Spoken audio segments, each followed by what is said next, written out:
Hey guys, welcome back to my channel and another video. If you are new here, my name is Nicole and I make bookish related content on the internet once a week. If you enjoyed this video, please feel free to hit that subscribe button. It would be awesome to have you stick around. Today's video is the April reading wrap up. So look, I think this was overall a pretty successful reading month for me. We do have a lot to cover, and I'm saying it's successful. Like, there are definitely books I read that were very meh, but I had like 3 5-star reads. So for me, that's a successful reading month. But if you want to hear more about like my statistics and where I'm at for my reading goal for the year after having read these 9 books this month, feel free to stick around to the end because that's when I will cover all of that information. But let's just get straight into it because I have a lot to discuss today with you guys. So the first book that I picked up in the month of April was Assistant to the Villain by Hannah Nicole Mehra. I didn't enjoy this book as much as I wanted to, just like straight off the bat. I just want to say that. I still really enjoyed it. I rated it 4 stars, but there was just something missing from it. And I do think a little bit of that was the writing style, but I still had a really great time with it. It was a fun book. It made me laugh. It was great. I can't wait for the sequel to come out. But this book basically focuses on our main character, Evie. She ends up getting fired from her current job. Her father's unwell and she's got a younger sister who she's also helping take care of and looking after her. Her father has this like uncurable disease that they don't really know much about, except that when you get it, you die. And her dad's been suffering with it for a really long time. So Evie takes it upon herself to look after the household and work and get money, and basically she ends up leaving her job, and in the process, I guess, of that sort of happening, she ends up meeting the mysterious villain one day as she's walking home, and they're immediately taken by one another and they're so sassy together, and he ends up offering her a role to be his assistant. It turns out that after a couple months working with him, there is actually a rat in the company, like an actual someone in the company who is basically giving up the villain's secrets and letting the king know what's going on, and all of his plans are being foiled, and like all of their packages that they're trying to receive are being basically taken, people are being killed, and the villain basically tasks Evie with finding out who it is. Like I said, I really enjoyed it. I had fun with it. It was a great read. I laughed out loud. I don't know why, but for some reason I didn't think that the villain would have this massive organization working for him. Like, he has this mansion where all of his employees come to work, and there's like, it's a full-fledged organization. There are multiple people, there are structures, there are different roles, and he's just got all these people working for him. And I just thought it was going to be in like some like dreary dungeon laboratory thing and not like a freaking mansion. So look, like I said, I had fun with it. It was a good read. It was 4 stars for me. I really quite enjoyed it, and I'm excited to pick up the sequel because it did kind of end on a cliffhanger, which we don't love, but it's okay. And then the second book that I picked up, I actually read in conjunction with Assistant to the Villain, and also the third book that I'm going to talk about in a moment. But the second book I actually read as an audiobook, and this was my first like proper audiobook that I listened to, and I will just give you the title now. So it's Everyone in My Family Has Killed Someone by Benjamin Stevenson, and I freaking loved it. So I am not a big audiobook listener. It's not something I've ever been able to get into. I only ever tried it once. With how I structure my monthly spreads in my reading journal, I do have a spot for me to like, you know, keep note of like the ebooks that I read and the audiobooks I listen to, and basically every single month I'm entering zeros for those categories, and it annoys me. Like, I don't like it. I'm not coping with it very well. I wanted to try doing an audiobook. I needed a murder mystery, and so I was just scrolling through their murder mysteries and this book popped up. The title, it was just eye-catching, and I just thought I'd give it a go, and the narrator was fantastic. This was a 5-star read for me. I thought it was great. I had a fantastic time. It made me laugh out loud. I really enjoyed listening to the audiobook to a point that I'm currently waiting for the sequel to be available for me to listen to, and I actually want to explore listening to more audiobooks because I had such a great time with it. So our main character is Ernest Cunningham, and everybody in the Cunningham family has murdered somebody. His brother, he actually helped, Ernest helped put away behind bars for murder. He's kind of been on the outs with his family since that happened, and all of his family goes to this ski resort and they're having a family reunion. They're all meeting up because his brother is getting released, people just start turning up dead and they all have to work out who the murderer actually is. And it basically, like, it's broken up into each character has a chapter and you learn about them and the person they've killed, but there's still that main story intertwined between it. And it was brilliant. 5 stars. I couldn't recommend or rate it high enough. It was a great murder mystery. Like, I didn't realize that murder mysteries could be so much fun, and it makes me want to explore that genre a lot more. So if you've read any murder mysteries and you've got any fun recommendations, please put them down in the comments for me, because I am quite keen to give them a go. After listening to that audiobook, like I said, I was doing that whilst reading The Assistant to the Villain, and then also I started to read By the Book by Jasmine Guillory. This is also the second novel in the Meant to Be novel. So the first book was If the Shoe Fits by Julie Murphy, which you guys know if you've watched any of my other videos of my reading wrap up for January. I loved that book. It was so magical. It was beautiful. It was a Cinderella reimagining. And this one, if you maybe can't tell, is our Belle reimagining, and Belle is probably my second favorite Disney princess, and I was really excited to pick this one up because we focus on our main character Isabelle, who does work for a publishing house called Tale as Old as Time. I really disliked it because they were kept referring to it as TAOAT. I just hate the way that it looks. It just looks ugly on the page, and I hated, like, is it like Teote? No, I hated it. The other publishing house is also called Maurice, which was cool because that's Belle's father. However, why wasn't her father in the book called Maurice? I didn't like that little change. Is she like an assistant to the editor, but she wants to become an editor, but she's never really had the opportunity to get promoted and it's not working. And they have this spoilt rich kid whose father was like a director, a famous director. The father's died. This kid kind of goes off the rails. He's not a kid. He's older than a kid. Like he's an adult. And he goes off the rails and they somehow get the rights to his memoir. However, he's not writing his memoir. He's not providing them with any updates. He's not even contacting them. So when Isabelle is in LA where he lives, she decides to stop in, just check in, see how he's going, have a chat to him. She ends up staying and helping him write his memoir, and her boss gives her permission, and they end up having a bit of a relationship. Like, it blossoms, they realize they like each other. So like, that's how she's stuck in his castle. And for me, this book was a little bit disappointing. Like, I rated it 4 stars, and I know it's because I was so heavily comparing it to If the Shoe Fits, but If the Shoe Fits was, like I said, just such a magical, beautiful read, and the magical elements from If the Shoe Fits I did not get from this book. They were missing from me. I did not enjoy the way that the Beauty and the Beast elements were weaved into this book, mostly because I felt like they were lacking. There wasn't enough for my liking. The other thing that really bothered me was that her name was Isabelle, which is fine because you think, oh, you can shorten it to Belle, and then that's how you get Beauty and the Beast connection.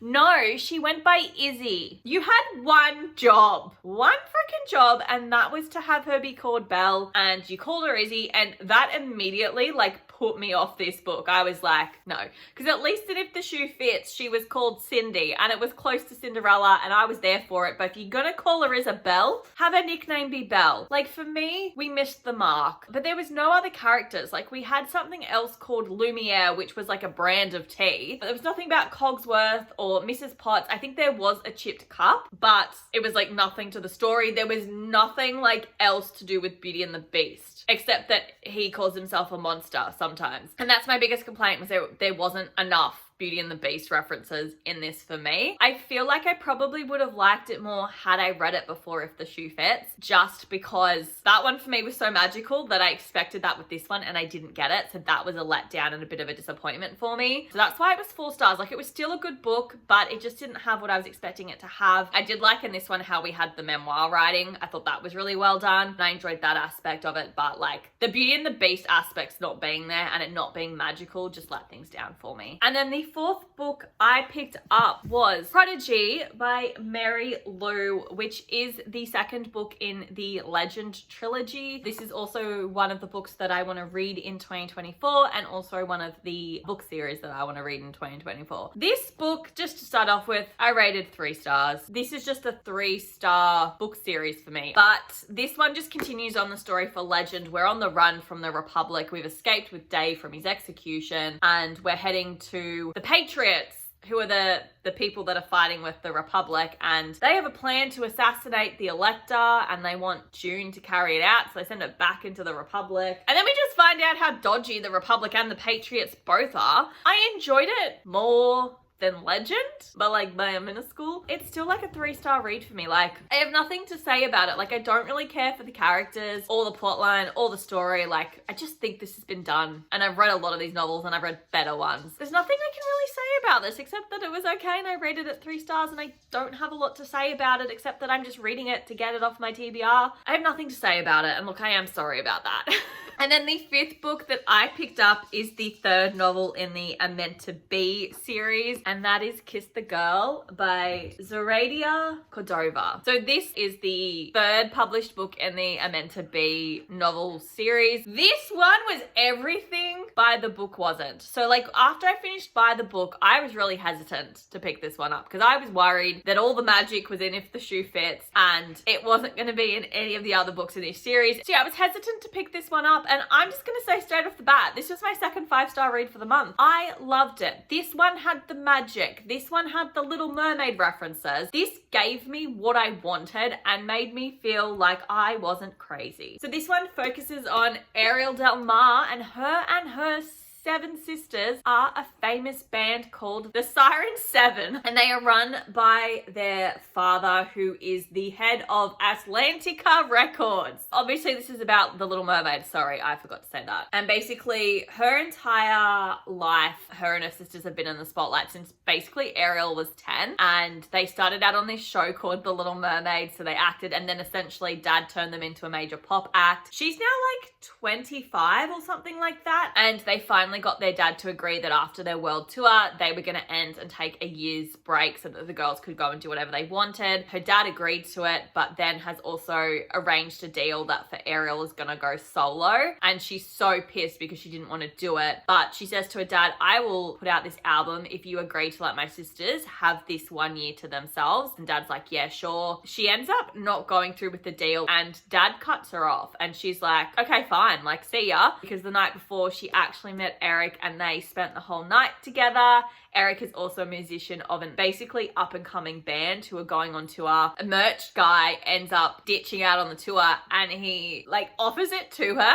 She says no, and then the next day she's like, are you serious? Because I've packed a duffel bag and I'm good to go on the road. Ariel wears a wig. She's actually a brunette and her birth name is Melody, the same as her mother, who's also dead. I did have issues with that, I'm not gonna lie, because if you are aware of the Little Mermaid lore, Melody is the name of Ariel's daughter. But like, so she went by Melody, no one really knew who she was except for the band's manager. Odelia is the manager, but she's so clearly like Ursula that it's great. We also have like the rest of the band, right, is Max as in the dog, Grimsby as in the old man who's actually a woman, and there's somebody else and I'm blanking, but then we also have the bus driver who's called like Sebastian, but we go by Seb, but he was also a bit more of like a flounder character. There was like just all the little seashell references. She was given a little hat that had a crab on it by her sister. It was great. The magic that I wanted was in this book and I was super stoked and happy with it, and I loved it. It was a 5-star read. But one thing I found really interesting was that the Ursula character was not the villain. So it was really, really interesting to see how the connections worked and how it was all intertwined, but I loved it. It was a 5-star read for me. I couldn't recommend it anymore. And it does make me want to pick up Tangled and You, so I'm really excited to read that one. And then book 5 was Love from Scratch by Caitlin Hill. This is a book that focuses on Reese, and she gets an internship to work at Friends of Flavor. That's basically an online media food network channel. They've got all these different like chefs who come in and have their own little like series on essentially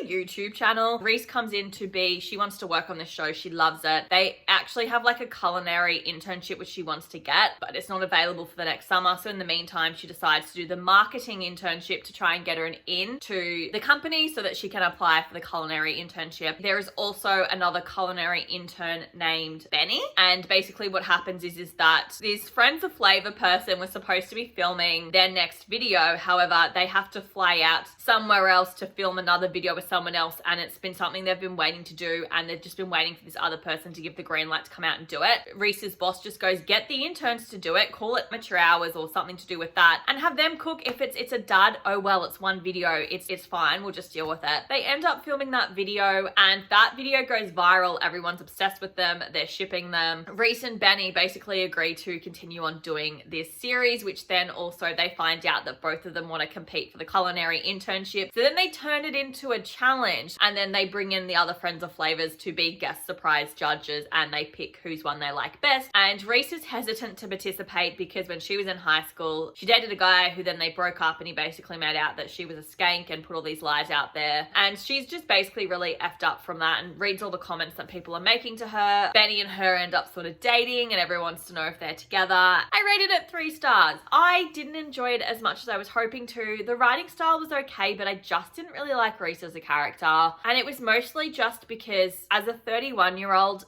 I didn't need this book. I felt like it was very much trying to make a point about feminism. The way that the author went about it and the things that she was addressing, I just feel like I'm too old for it, and I didn't need that message. As such, that stuff sort of annoyed me a little bit and I didn't enjoy it, but that's kind of why I rated it 3 stars. Like, Benny for me kind of saved the book. That's all I really have to say on this one. I just wished it was better, and I just wanted a cute little fun cooking book, and I didn't really get that. I got some other stuff that I didn't really bargain for and I didn't really care for. And then the 6th book that I picked up was Emma of 83rd Street by Audrey Beleza and Emily Harding. Oh, I rated this 3.5 stars. That's surprising. I would have said 3 stars, but okay. So we focus on Emma, who lives in the Upper East Side. She's used to getting her way. She actually lives with her father and sister. Her sister is engaged to their childhood, like, best friends, who were like the boys next door, Margot and Ben. So Margot is the older sister of Emma. Ben is the younger brother of George Knightley. George and Emma have always had this really kind of like sassy, snarky relationship. Emma has a new friend called Nadine who comes from the South to basically live in New York and go to university and do like her master's degree in art, which is what Emma is also doing because she wants to get an internship at the Met, and takes Nadine on as a bit of a pet project. And like, she changes the clothes, she changes the hair, helps with her makeup, her fashion, and gets her jobs everywhere. And she thought she was just being like a really helpful friend, but it was like very over the top and taking control of her life. But she got a little bit too involved in things, and I didn't really love Emma as a main character. Eventually her and George realized they're interested in one another, and I did find it a little bit weird that the older sister and the younger brother were married, and then the older brother and the younger sister were dating. That was just a little bit odd for me, because I mean, how realistic is it? The father was odd. He has like attachment issues because his wife, their mother, died, and so he just lives in fear of like fucking being alive. She was 23 and she acted like a child, but she wanted to do better, and it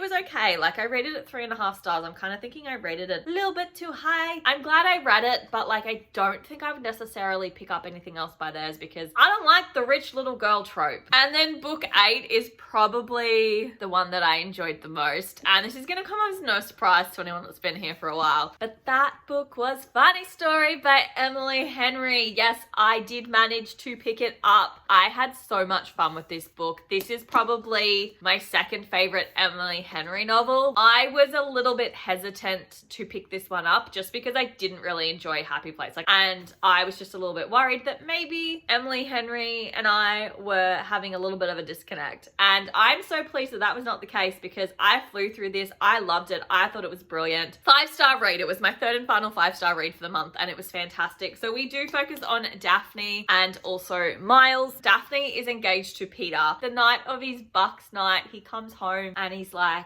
I'm leaving you to be with my female best friend because she's just told me that she's in love with me and I'm also in love with her. I know that this is your home and I made you move here. We're gonna give you a week to move all your stuff out so I can move her in. Yeah, Petra's boyfriend Miles rocks up and he's like, where are they? And she's like, they're left. She ends up moving in with Miles because he needs someone to take over the other half of the rent. She's basically just counting down until the day that she can leave because she doesn't want to be stuck in this town that she moved here for to be with Peter, because Peter and Petra are just the world's worst 2 people. Not only have they been together like a month, if that, they get engaged and they set the date of their wedding to be a month after the the date that Daphne and Peter were supposed to be married. Fucking wild. They also sent invitations to Miles and Daphne. So Miles and Daphne both decide to RSVP to it, and Peter's like, oh, you don't have to come. Like, I know it'll be too hard for you. And Daphne goes, well, fuck you, buddy. I'm bringing a +1. My boyfriend will be there. And he's like, you didn't RSVP with a +1. She's like, I didn't need to because my +1, you invited him. And Peter is immediately like, ew, you're dating Miles. Miles is obsessed with the fact that Daphne is lied and said that they're together